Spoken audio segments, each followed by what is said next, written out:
Là, c'est de la noix de bétel. Donc, c'est une plante que j'ai utilisée pour ses qualités de couleur. On peut avoir un rose poudré qui est proche de la couleur peau, en fait. Donc, ça fait partie des plantes que j'utilise pour colorer le textile et que j'ai mis en motif avec le maître Akasaka Taketoshi, qui est un maître d'art spécialiste du katazome.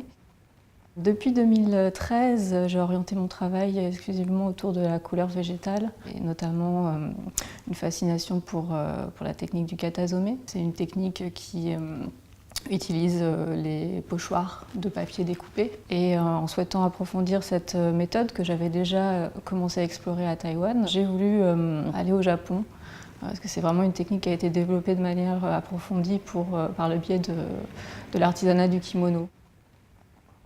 Donc on a travaillé entre autres avec cette couleur, avec aussi d'autres types de plantes. Chaque teinte a aussi une raison d'être en termes de symboles et se répercute après sur la personne qui va la porter. Là en l'occurrence c'était pour une pièce qui a été portée par une maître ikebana, donc la spiritualité des fleurs et le rituel de la célébration des fleurs.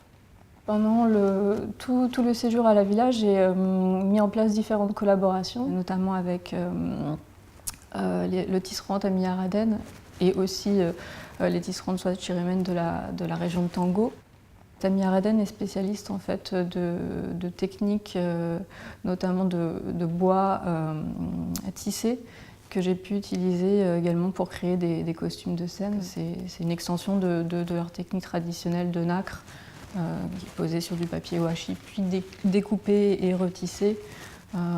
Et ils ont proposé différentes autres options que j'avais pu découvrir et tester en étant la première personne à développer avec eux leur technique, notamment avec ce bois veiné qui est retissé sur une base de soie. Ça a été vraiment une relation riche d'aller-retour en fait, entre leur travail et ma discipline. Donc comment récupérer ces savoir-faire qui existent, qui ont été mis un peu entre parenthèses, pour leur redonner une actualité dans un contexte d'art contemporain. Et on a pu continuer comme ça en parallèle, moi de présenter leur travail en volume et eux de rectifier aussi certains aspects techniques de leur matière. Donc un lien vraiment entre art, métier d'art, mode et textile.